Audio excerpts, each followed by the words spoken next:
call the meeting to order. Roll call. Armstrong? Here. Butler? Here. Passage? Here. Fisher? Here. Net? Here.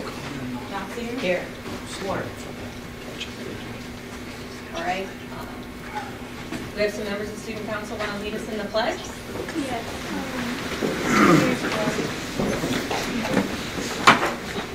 I pledge allegiance to the flag of the United States of America and to the republic for which it stands, one nation, under God, indivisible, with liberty and justice for all. Would you ladies like to introduce yourself and let us know what student council is for? Yeah, I'm Shelby Borland. I'm Palmer Liston. And currently, our new officers have been elected. There's an induction banquet coming up. It's in the final stages of being planned, and that's going to be coming up on the 22nd of May. We're also planning a teacher appreciation luncheon for late April or early May. All right, Betsy. Is the teacher appreciation luncheon? Do you guys always do that? No, I think it's something in the New Year. Oh, that's neat. Yeah. Does anybody else have any questions? All right. Well, thank you for coming. Thank you. All right. Visitors and correspondence. I think first we have David Pistorius. Good evening. Just briefly, I'm here to answer any questions with regards to the bond issue that we're wrapping up tonight. This is the end of a process that actually started last August. And I've jotted down just a couple details. I'll kind of fly through them real quick. The bonds are sold. The interest rate came in at 3.9687% to be exact. So just a tad under 4%. All our projections, we used 4.25, basically to show the projections. The dated date of the bonds is April 26th. That's the day we will close. That's the day you will receive the bond proceeds. The issue was $3.5 million. We had to stay within your tax cap limit, your debt service extension base, and we were able to do that.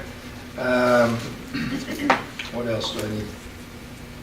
Heartland Bank will be the bond registrar paying agent, so that'll be somewhat local.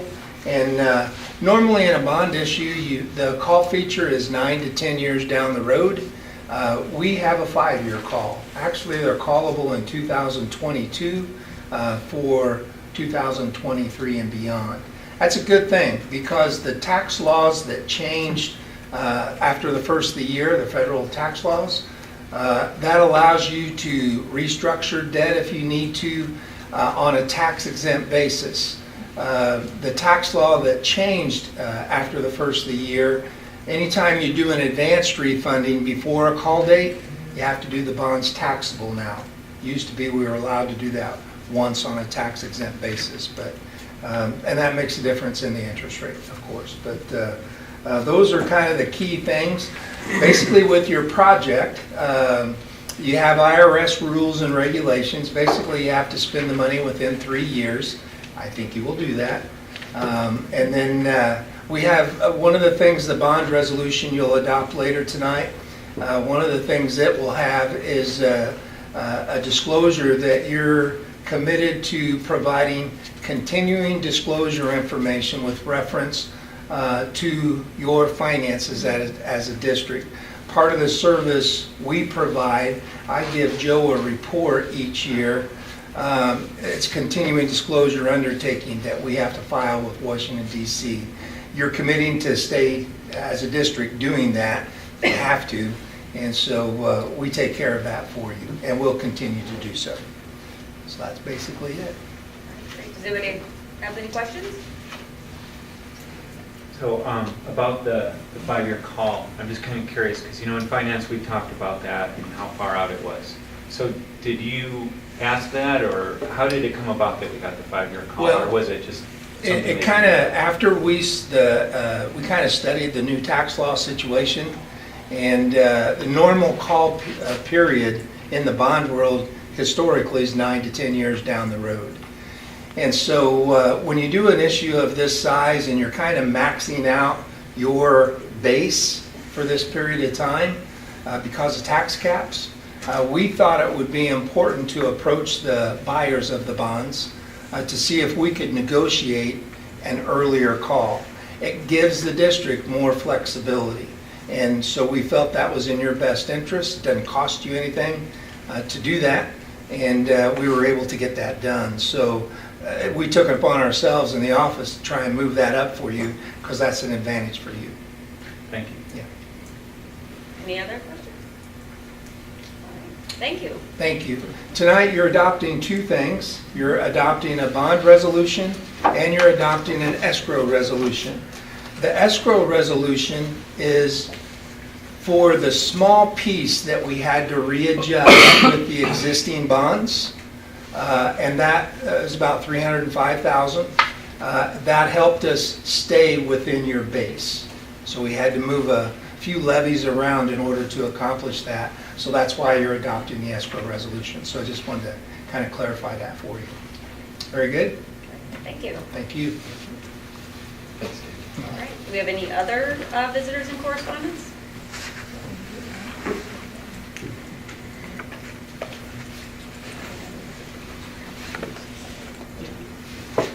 All right. If we don't have any other visitors and correspondence, do we have, let's see, a report from the driver's ed department?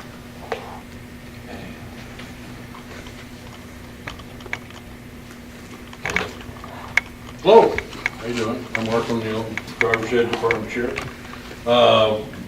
Last time, hopefully before you guys, I'm retired at the end of the year.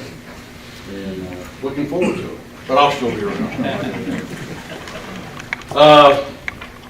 This is my 30th year, driver ed and PE behind the wheel. Coach Crouch, Coach Miller.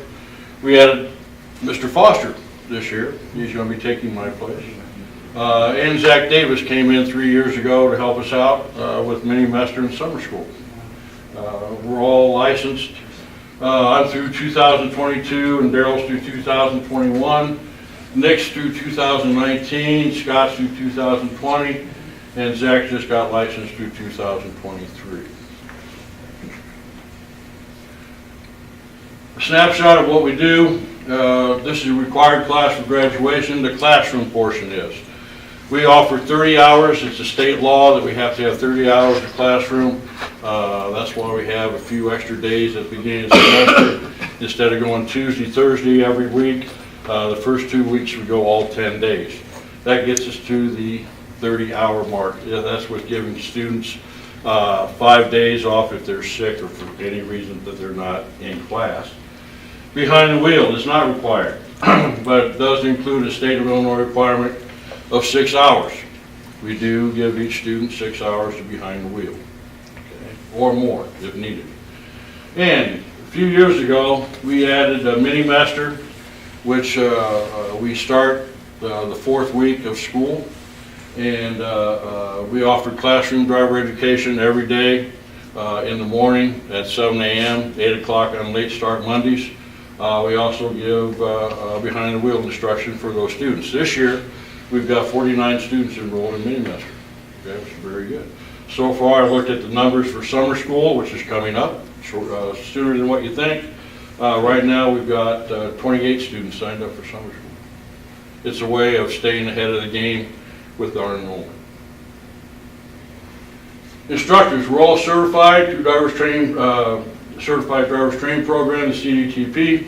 What that means is we're all certified to be able to give the driver's education final driver's test to the students.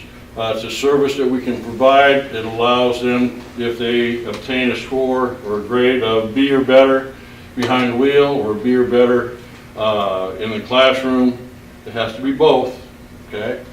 They can go to the DMV and get their walk-in, have their stuff, lay it on the table, on the counter, and they'll say, come with me, take a picture, and they're out the door, okay? Now, they used to give them their license then, but now they send it to them in the mail about a week, 10 days later. Other accomplishments that we were proud of, we all got our PowerPoints online. Technology-wise, it's been a big help with Coach Crouch and Nick Miller coming in. Zach's very good technology-wise, a lot better than I ever thought I was going to be. and they've helped a lot getting everything online. Okay, everything online. The classroom phase is taught at the same time as behind the wheel phase. You might hear of other schools that the first 9 weeks of the semester they teach behind the wheel, or they teach classroom, and the next 9 weeks they teach behind the wheel. We do it at the same time, simultaneously. We think it's a good way to reinforce things that they learn in the classroom, we put together behind the wheel.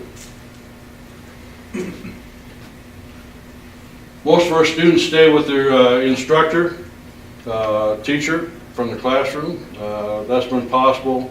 We work together as far as scheduling students. Sometimes our prep period might not be the same day every week, but that's okay. We're providing service to our students. The last 2 years, we've had 786 students been eligible to take our program. Only 11 have chosen to go outside to an outside agency. We provided service to 775 students since the last time I talked to you 2 years ago. We've been partners with UF Trains and Breckland's for the last 30 years. Okay, it's been a good partnership. From UF Trains, we're up to about 7 to 9 cars a year. Of course, Breckland's, we go up there for gas once a week, it seems like. We've been able to have the Illinois State Police Safety Education Officer, Trooper Green, come in. He was supposed to come in last Tuesday, but he gave us a call and said that he took another job, and they haven't replaced him yet. So we were unable to have the Safety Education Officer come in this semester, but I'm sure Darrell will get him the next 2 semesters. We also had Joe Russell, or representative from Ride, Illinois, come in and talk about bicycle safety. This year, with the help from Tom Gross, our librarian, we got a $250 grant from Ride, Illinois for giving our students this presentation. Very nice. Metrics, goals, metrics. We give a common assessment, a pre-test, a mid-test, and a post-test. It helps us with the SLOs. We make changes. We see students that need help more with one part of driver education than the other, and we adjust our teaching to what they need. Again, we provided service to 775 students the last 2 years. Of those 775, 733 passed, 94.6%. 730 did not, 94.2%. Now, obviously, not everybody can drive, okay? It wouldn't be fair. What I tell my students, I'm sure the other teachers do too, it's not fair to us, our family, or your family put somebody on the road that cannot drive, okay? So they might need a little extra help. SWOT analysis, our staff is one of our strengths. If you've ever gone to our website, it's one of the most extensive websites the school has. We have the State Board of Education on there. We have the Secretary of State's office on there. Everything you ever want to know about driver's education, it is on our website. Okay. Collaboration, all our teachers are housed in the driver's ed department. We talk all day about what's going on in the classroom and behind the wheel. Continuing education, we all go down to Morton in the fall for their workshop, get CPDUs down there. And coming up here in the early part of May, we'll be going to Effingham to the State Driver's Ed Conference. The school's been gracious enough to let us all go. It's very helpful. We get continuing education, CPDUs, everything that we need to help us go. Other strengths, permit phase, most of it's done here at school. It's a service that we provide to parents and guardians. We give the permit test here at school. We collect the money here at school. We go over the rules of the road here at school. We fill out the permit applications. It's all online now. We compile all that in the first 3 or 4 days of class. It's a service we provide because otherwise we'd have about 150 students going into the DMV at Pekin to try and get their permit. We take all these in at one time, and it's just a pretty good service, a great service for our students. The only fee we charge is $20 for the permit itself. Another strengths, communication with parents and guardians. We've hosted a parents' night each of the last 8 years. Each semester, each of the last 8 years, we've averaged anywhere from 150, 175 parents, guardians, and students. This last one was a big one. We had about 275 parents there and students. Everybody said it's pretty good. They learn a lot. They learn a lot. Weaknesses. To better evaluate our BTW students, we talked with technology a little bit. Use of iPads, hotspots, and the service for the use in our driver's ed cars. We use what's called the State Farm Driving app to do evaluation of our students. It's a good app. Everybody can put it on their phone. How fast you take a curve, how fast you come to a stop. All these things go into their grade. Okay. Opportunities. We'd like to hold a driver's education, a night driver education class to provide another opportunity for our students. It's not just students. It can be, well, it is students from outside districts. Okay, we'll talk about that here in a little bit.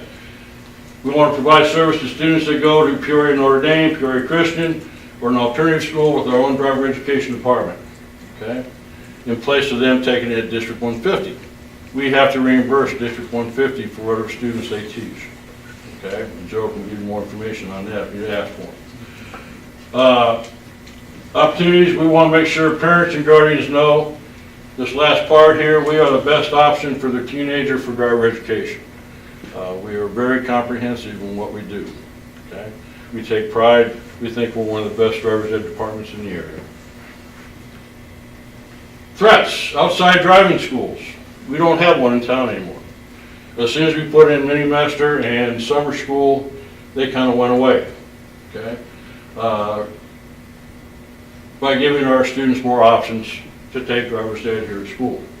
And of course, our governor wanted to demandate driver education and outsource driver education to private agencies. Alignment to district goals, finances. We are one of the few remaining school districts, state of Illinois, that does not charge a fee. Some fees that students are up north, $250, $300, $350 a student, sometimes more. It's a service we provide to our parents.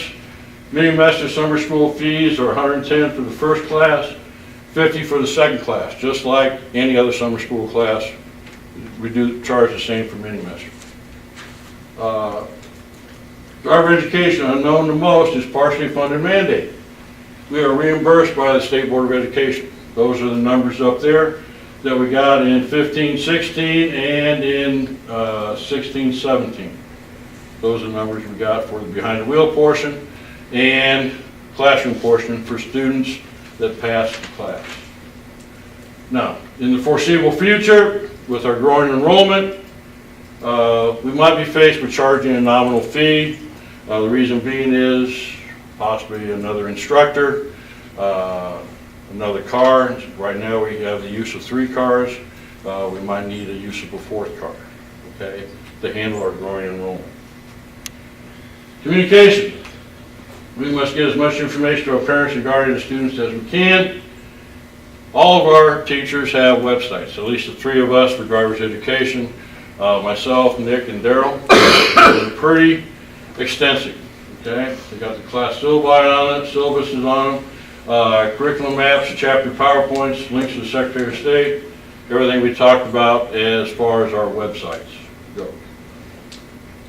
Programs and services. With the growing enrollment past 7 years, preparation for future growth, we didn't want our students taking an outside agency, which we talked about.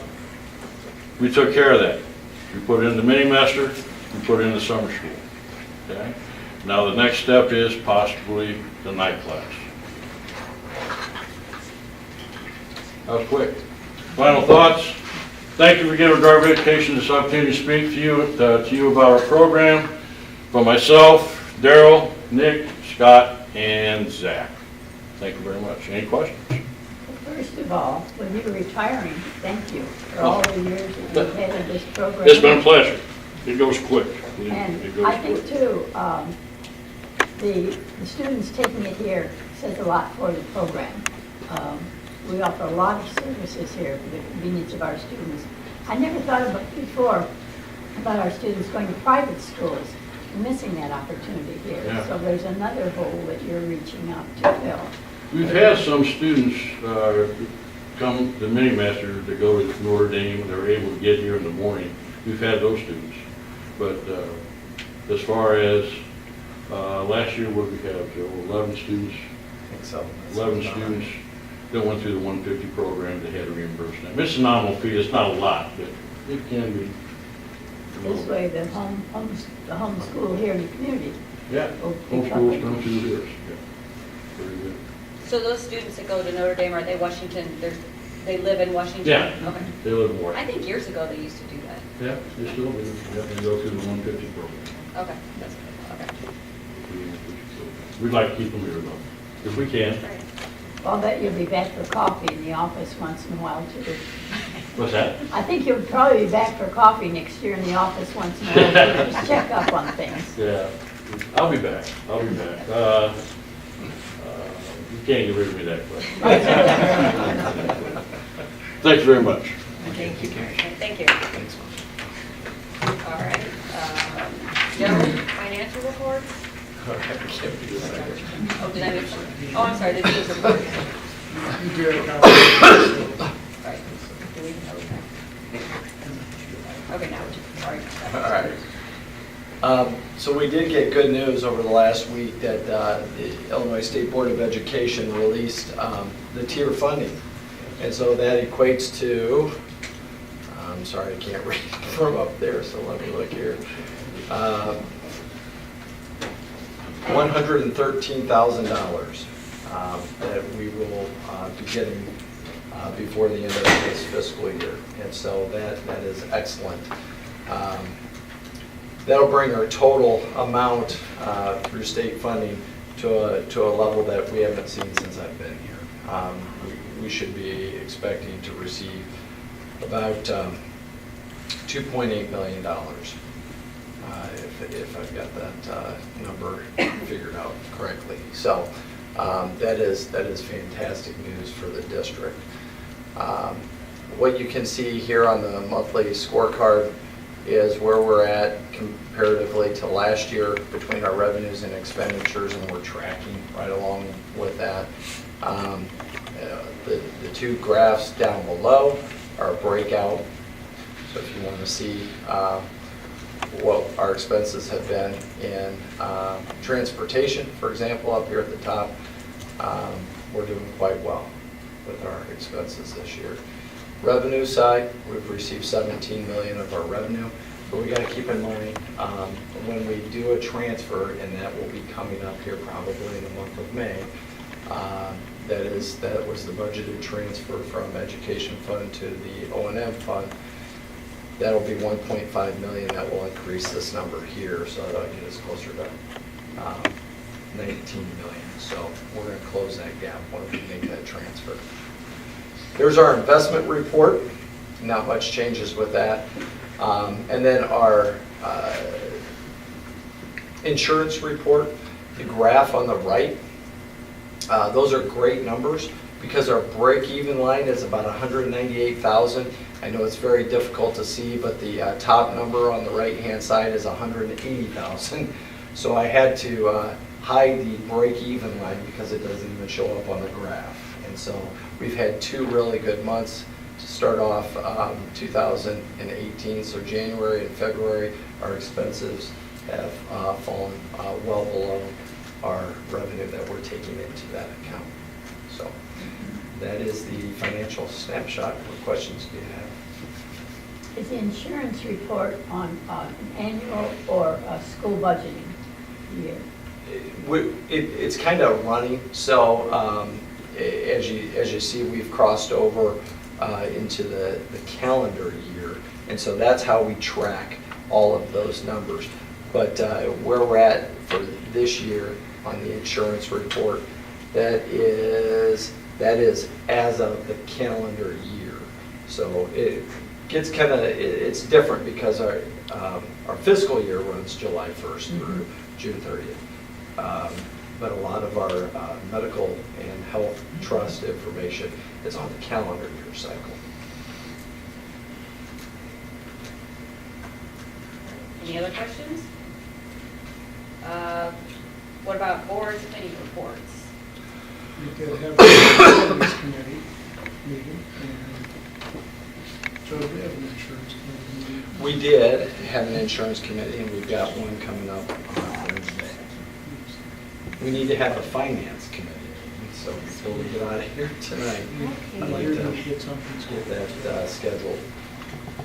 So the facilities committee discussed, we were given some of the design plans from Farnsworth, and just kind of looked through to make sure that everything was there that we thought needed to be there. And started talking about some preliminary numbers on where we think they are, and we had our CM there as well, who discussed that. I did get a phone call from him today. We're still tracking with the schedule that you had earlier, so we should see more drawings coming out soon. Okay, yeah, does anyone have anything to add to that? Some nice horizontal presentation. Elevations. All right, information discussion items, resignation of Jamie Martin, art teacher. Any comments? Well, we hate to see her go, but we definitely understand. Resignation of Katie Smith, art teacher. Once again, we hate to see her go. And then resignation of Amanda Lim, sophomore exec board. She's not going anywhere, she just resigned from the exec. Other? We've had a very strong art department, and these are two good teachers, but we fully understand their reasons for not returning. They're valid reasons, but hard to replace, especially with teacher shortage. So good luck, Dr. Freeman. We've been doing a lot of interviews. I've heard. Oh, on my other note, okay. I attended the Illinois State Board of Education meeting 2 weeks ago, and I did the session on law updates, and I found a case that I think students really need to know. It was Shen versus Albany United School District in North Dakota. A high school student created an Instagram closed account, and there were 10 other students who were in that account. In this account, he wrote vile racial comments with pictures of students from the school. Eventually, there were 40 members of this closed account, but then one young lady happened to borrow a phone and got into it, and then the school district became involved. Now, this is what happened. The creator of the Instagram account was permanently disbarred from the school district. Those who had just looked at the comments, nothing was done. But those who had made comments were also suspended for some time. So students, you know, with just a few clicks, you can ruin your future. So I think that this is a very important case for students to know about. Thank you. Any other topics? All right, we're going to go on the consent agenda. I think there was a few corrections to be made to the minutes, so we're not going to approve those this month. We'll do that next month. And then we need to, 7.2, we need a motion to approve the bills. Yeah, it'll be the remainder of the consent agenda. Right. So, Second. Any comments? we just happened to notice some things that were kind of out of order on the minutes. We just need, and we noticed it today. So we just need some time to get things in order. I think we're going to pull them all and just Okay, just do double the check. bills for now. Yeah. Yep. All right, so roll call, yeah. Yes. Bassett? Yes. Fisher? Yes. McNutt? Yes. Knoxville? Yes. Armstrong? Yes. All right, under action items, before we talk about approving the lacrosse team, I think we have a presentation, is that right? We did. Mr. Novak, I think, is here to talk a little bit about lacrosse, and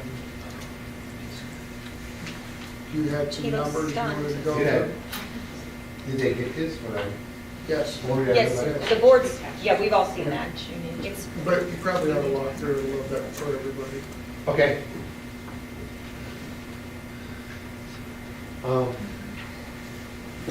And everyone, yes, got this. If you have any questions, we went through, Meg, and I went through this, and like you see at the bottom left, the WL lacrosse, those are actual prices that we've gotten. They're at the bottom, so it's not guessing, you know, we went to the store, so what would need to be done, what would the cost be? I know there's a couple questions about the $89 per athlete and why there's only 10 sets. What we're trying to do is build up in other words, a stockpile in case there's an athlete that does not been out for lacrosse or have any lacrosse equipment and they want to try it, that we have that for them. Other than that, lacrosse is very self-funded. I guess I equalize it to baseball and softball. You know, they have their own bats, their own gloves, their own batting gloves. You know, they get a lot of stuff on their own because they buy it and purchase it themselves. So like with Meg and Dan right there, you know, most high school lacrosse players have their own equipment that is required, but if someone doesn't, then we'd have it for them, or we can help them out. And they're actually donating, you know, if you can see on these line items here, what the lacrosse/park district is donating to the high school lacrosse team. We just talked about it tonight at the park district, you know, at the high school level. There will not be a club team should the high school have their own team. There'd be no reason for it. They would keep their youth teams because that's the feeder program that keeps them interested. On the one back page, I wanted to give a little update. Peoria Notre Dame is the only school right now that is not in the IHSA. But we had discussions with them. I've talked with the lacrosse. You know, they are wanting to have a girls team and a boys team. A girls team for sure. Is that correct, Meg? Yeah. Yep, the girls team for sure. Trying to do a boys team. And they would play at Ridgewoods, is what they're trying to look at. So that helps us out in scheduling. Okay? All these schools have high school, I'd say, lacrosse teams that we've been in contact with. Any questions?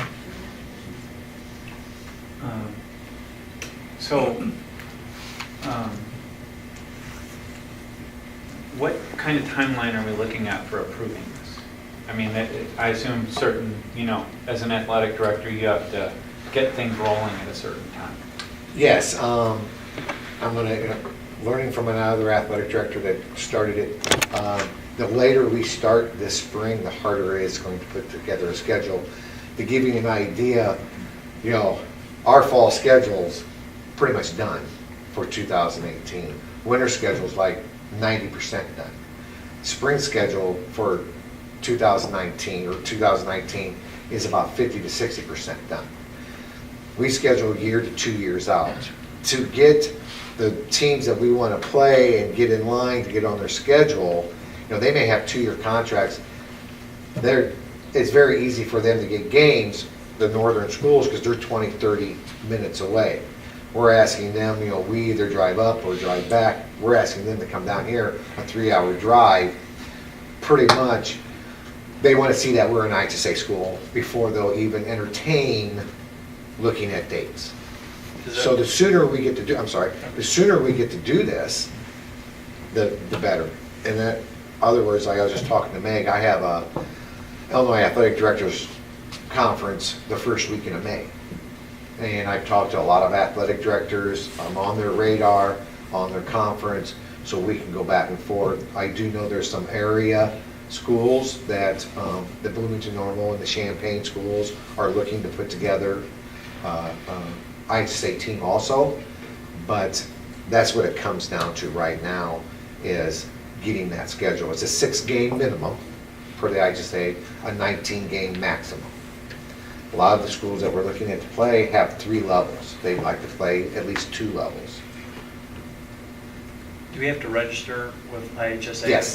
What's the deadline for that? Oh, it's not until next, like, December or January. However, as another athletic director in the area waited that long, they had a very, very tough time getting a schedule put together. If we approve this month or next month, could you get things on the schedule for the fall and spring of next year? The spring, yeah, there are spring sport, yeah. It would help out tremendously. It's not, I'm not saying we can't do it, but the earlier we do it this year, and I get to talk to those athletic directors, go see them, get on their radar, get in line, like we've talked with Manuka and some other ones that are a little bit closer than the Barrentines, the Palatines, or the Herseys. The earlier we get in line, or find a date that we can go back and forth, or split with Dunlap, or Peoria or Notre Dame, go back and forth like that. We're really hoping Peoria Notre Dame gets in, because then we can play home on home. There's 4 games right there in our backyard. I would just like to say that it seems like the lacrosse club has done a lot of work to get this going. They've been talking to you guys. I've only been on the board for over a year now, a little over a year, but even one of the first meetings I went to was by them. So I understand they're very interested. They've done a lot of their homework. And I just want to, and I sent a bunch of questions to Dr. Freeman. And I still feel like there are a lot of questions that can be answered. And I want for us to be able to approve this, but I want to be sure that Understandable. from the administrative side, it's all been looked at. And I like to check other, I don't like to build a wheel from scratch, sort of, so to speak, right? I like to look at other institutions. So like I called a friend of mine whose kids play up by Chicago, and they're in the IHSA this year. So they apparently pay $700 a year to get on to play the school sport, compared to for football it's 210 I think, and basketball is like 180. So for that district, they're charging those kids almost $500 more than football.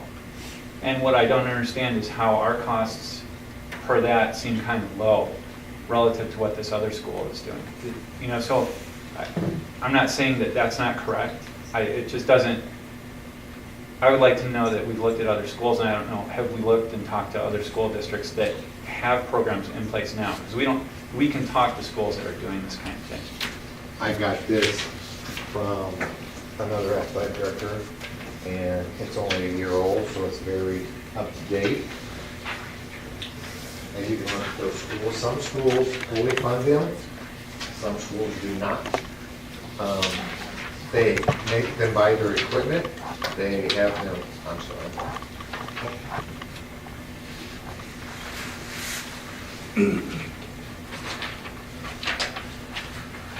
And we just talked with Manuka, and they're a school-funded program, and they just started last year.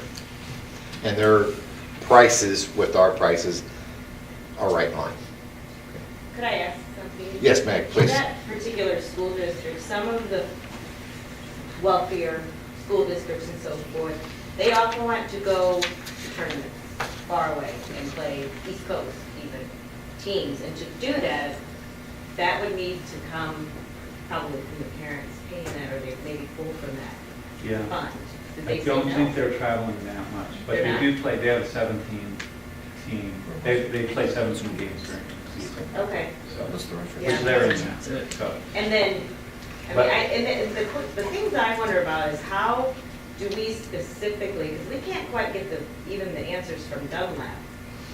They gave us numbers of 25,000 was what they budgeted, and they're charging students. But they showed us what they're paying for stipends and so forth, so what are they doing with all of their money? yeah, I mean, and so that's my question. And so, I want to support it, and I do.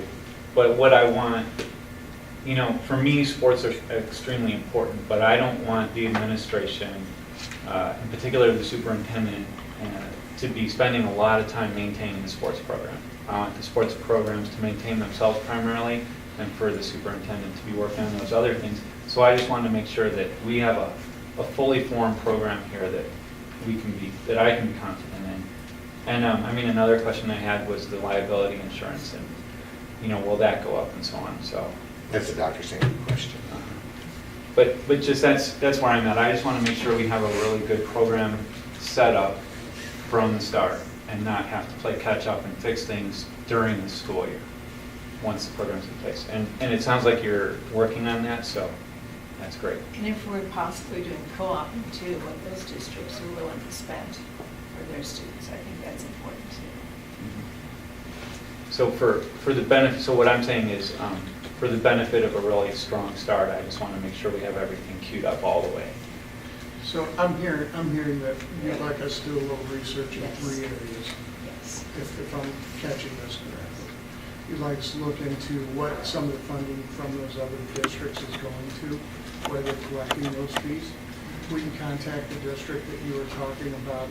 They're usually pretty honest school to school, because they understand what we're looking for, just to get a feel for it.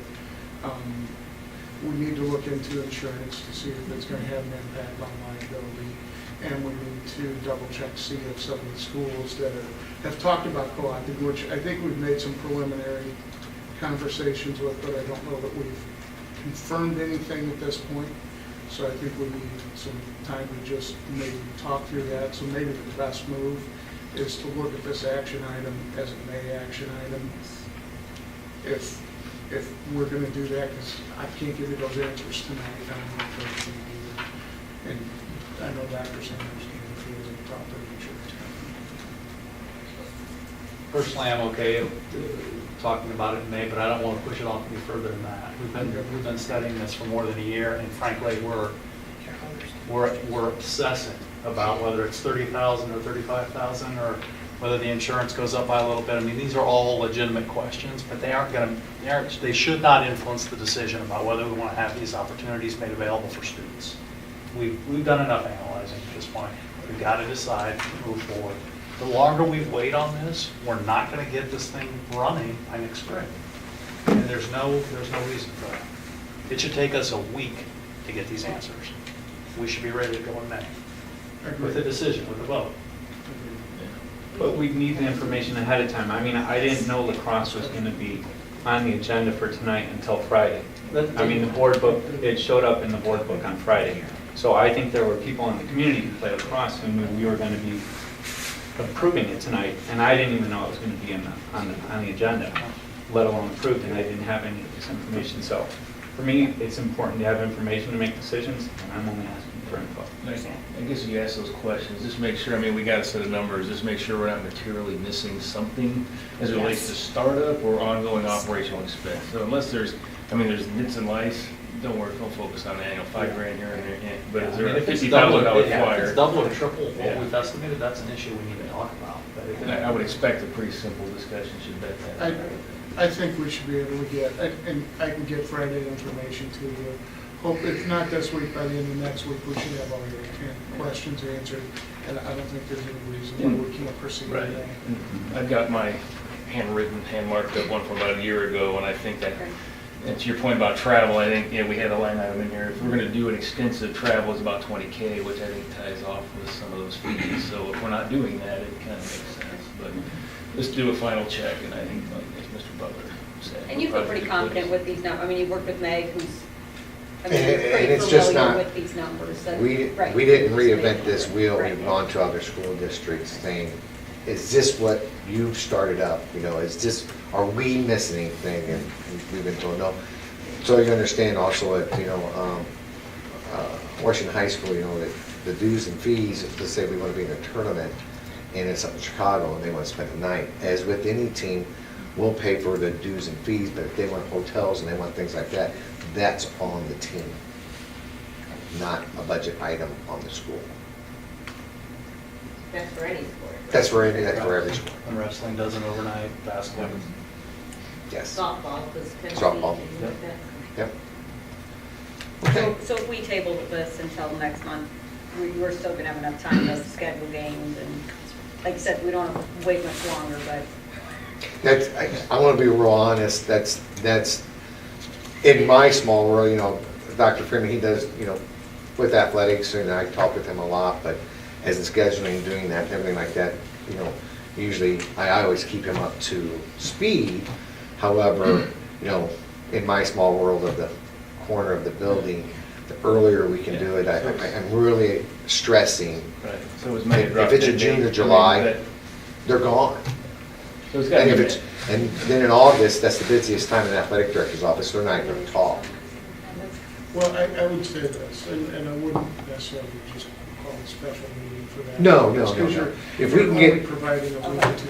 But if we have something else that comes up with a special meeting between now and then, if we have to do something with the building or whatever, I don't think we have anything on the schedule to do that, but if something does pop up, we can add it to the agenda. If we do that, we can also reach out to Mrs. Sutherland to make sure that she has information that she can share with others. That showed up on an earlier agenda, so if they don't hear what happens, they'll be able to. Well, and also, I mean, if we were to take a straw poll, I hear that the board is in favor of this, and once we just get, you know, what some of us feel would be a thorough explanation and structure, we'd be good with it. So I don't think there's a lot of doubt that in May you're gonna have this, it's just some. Dotting the i's and crossing the t's. And it's a big commitment. I mean, once we set it, it's in perpetuity almost, so we want to, let's make sure we're right, and I missed something big. Well, and I'll throw We should be this able to out, do that by- I know that Dr. Sanders is currently working on the budget. It's really nice to have budget numbers when you're working on the budget. So being able to kind of secure what we're talking about makes the whole process of budgeting better. So from our end, I'd rather make sure the money's been accounted for than to try to figure out how to come up with it. So by the end of next week, as far as talking to possibly Metamora and Eureka, who it's been tossed around, co-oping with them, and finding out why other schools are charging money, what are they using that money for?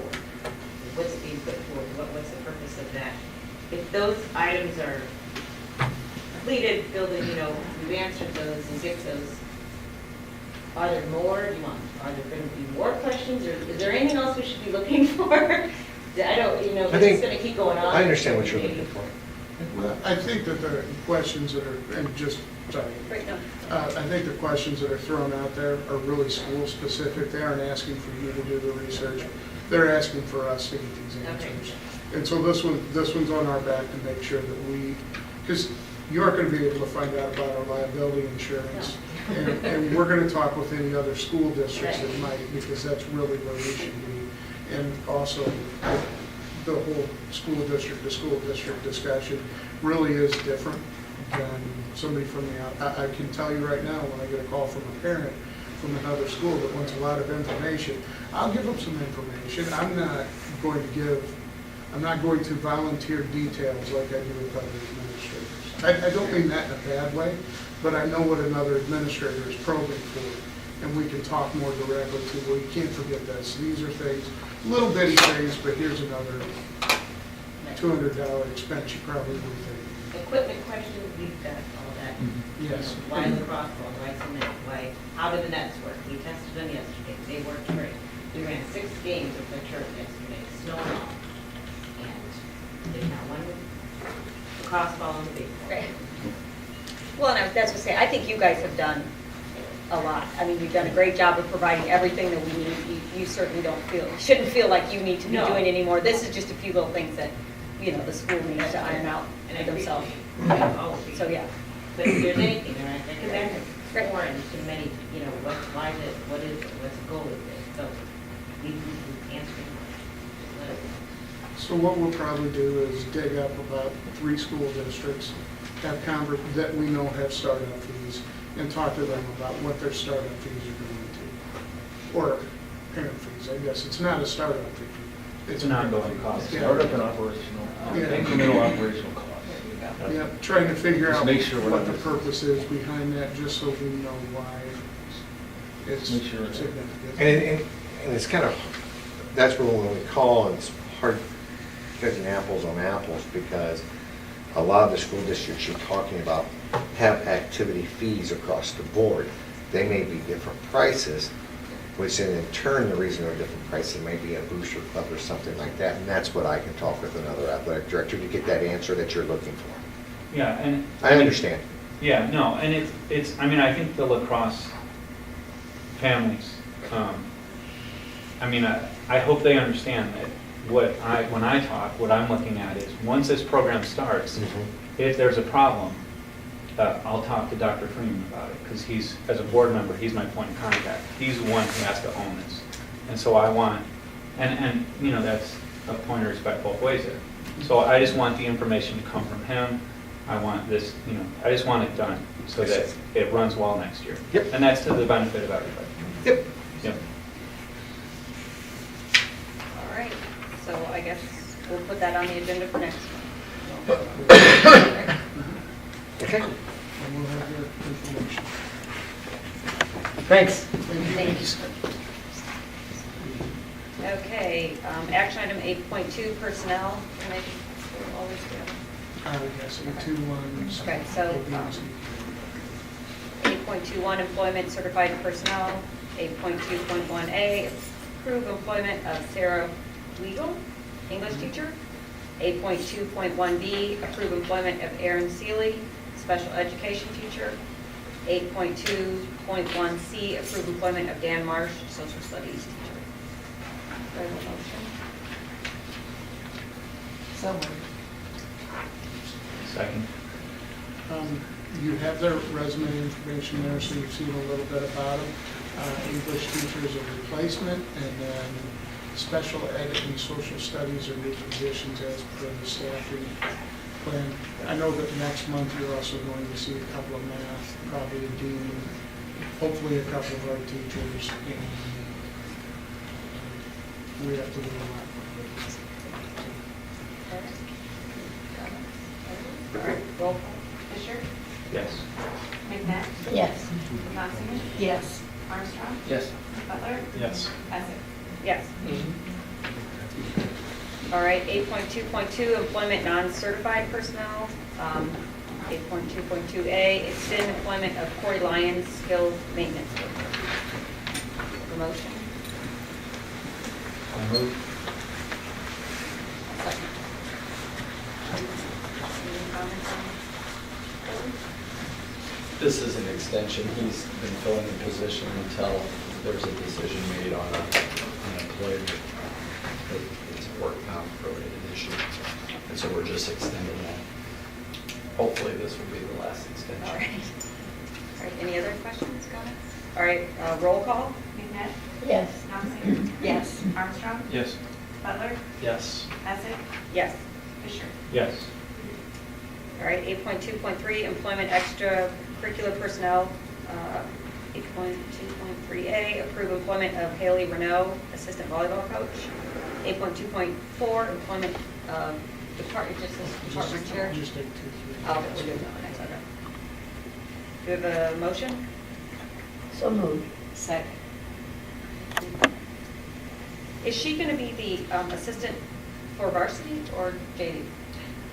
She's the freshman coach, I I think that's what. Okay, it says assistant coach, so she's freshman coach, okay. She knows a lot about basketball. All right. She's pretty solid at it. Great. It's quite a record at Eureka College. Yep. All right, roll call? Knopfinger? Yes. Armstrong? Yes. Butler? think. Yes. Essek? Yes. Fisher? Yes. McNabb? Yes. All right, and next is 8.2.4A, approve employment of Lisa England, science committee chair. Motion. So moved. Second. We had 3 applicants. It was good pool of candidates, good discussions. Lisa, all up to the top. All right, roll call? Knopfinger? Yes. Armstrong? Yes. Butler? Yes. Essek? Yes. Fisher? Yes. McNabb? Yes. All right, 8.2.5A, approve notice of intent to retire Nancy Quinn, English teacher. Do you have a motion? Move. Second. Any comments? All right, roll call? Armstrong? Yes. Butler. Yes. Essing. Yes. Fisher. Yes. McNabb. Yes. Johnson. Yes. Sorry, I drifted there for a second. I do have Nancy, okay. We hate to see Nancy go. She served here for 40 years. She's, has been around for 40 years. Right, but 40 years at the end of next year. yes. So that's a long time serving the kids in this area, and we're very proud of the service she's provided. She's also a Washington High School graduate. So yes, once again, sorry, drifted there Right, for a right. second. So, Thank you. All right, next we have a motion to, let's see, 8.3, motion to approve the resolution providing for the issue of taxable general obligation school bonds as recommended. Do you have a motion? Second. Any comments? That's pretty much what we heard from mhm. Mr. Pistorius. All right, roll call. Butler. Yes. Essing. Yes. Fisher. Yes. McNabb. Yes. Johnson. Yes. Armstrong. Yes. All right, 8.4, motion to approve the resolution authorizing and directing the execution of an escrow agreement in connection with the issue of taxable general obligation limited refunding school bonds, Series 2018A of the district as recommended. Do we have a motion? So moved. Second. All right, roll call? Essing. Yes. Fisher. Yes. McNabb. Yes. Johnson. Yes. Armstrong. Yes. Butler. Yes. Next, 8.5, approve contract with Midwest Engineering Professionals as presented. I have two contracts in here tonight. One of them is M&P. Just so you know, the contracts were all clean through the attorney, and there was some discussion between the professional organization, in this case the engineers, in the other case the architect, and the attorney. So we have gone through all the documentation. I recognize you didn't get the full architect contract. I actually got that at 4:15 this afternoon, but it is tied to exactly what we talked about before, the costs, and just make sure that the attorney can see it. So I wanted to make you aware of that. In case you had any questions, they're thick documents, they're AIA documents, they're painful to read. That's all I Okay. Did we make a motion for that yet? I can't remember. No. Okay, yes, so we need a motion for that. So moved. Second. All right, roll call? Fisher. Yes. McNabb. Yes. Johnson. Yes. Armstrong. Yes. Butler. Yes. Yes. All right, 8.6, approve second reading and adoption of Press Plus issue 95. Ready to do that last time? All right, do you have a motion? So first, I think we're going to make a motion to waive So we're not, Okay, it's on. we're not physically reading. All right, we have a motion to waive the reading of Press Plus issue 95. So moved. Second. That's quite long. Okay. I read it once. Quick so let me read it That's again. what- All right, so now we need a motion to approve. Oh, we have a roll call now. Yes. It's on the Johnson. Yes. Armstrong. That's fine. Butler. Yes. Essing. Yes. Fisher. Yes. Okay, now can we approve the second reading and adoption of Press Plus issue 95? So moved. Second. All right, motion and second. Do we have roll call? Johnson. Yes. Armstrong. Yes. Butler. Yes. Essing. Yes. Fisher. Yes. McNabb. Yes. That also included the change that we made to one of the boxes. Right, it might be Sorry. in here, but Yeah, it is. It's in there. I'm sorry. it's in the back.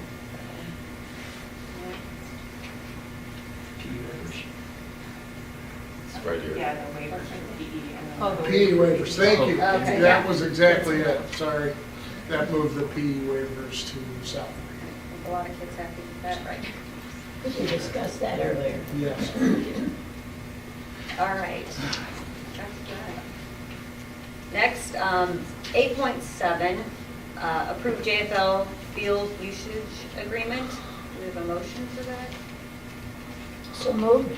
I'll second that. Do Do you have any comments? It is what it says it Okay. is. Yep, All right. pretty clear. All right, roll call? Armstrong, Yes. Butler, Yes. Essing, Yes. Fisher, Yes. McNabb, Yes. Knopfinger. Yes. All right, and 8.8, approve contract with Farnsworth. Do we have a motion to approve that? Do we have any questions? Or questions? And any concerns? I have all the parts and pieces from the attorney, and they really did come in good, so. Well, that's why we send them to the attorney. But as you said, it's aligned with everything we've agreed to, with the attorneys. So, I mean, everybody reading the Midwest one completely, so I assume this one's somewhat like that. So, The fees were already decided, I understand. So, Already discussed. So, All right, we have a motion, okay. Fine.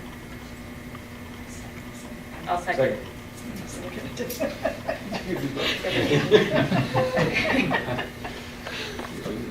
All right, roll call? Butler, Yes. Essing, Yes. Fisher, Yes. McNabb, Yes. Knopfinger, Yes. Armstrong. Yes. All right. 9, we have, just read.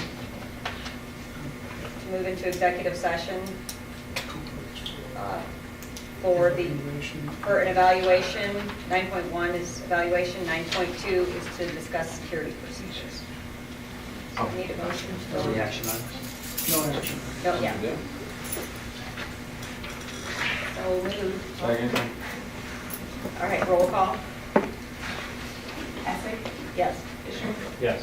McNabb, Yes. Knopfinger, Yes. Armstrong, Yes. Butler. Yes.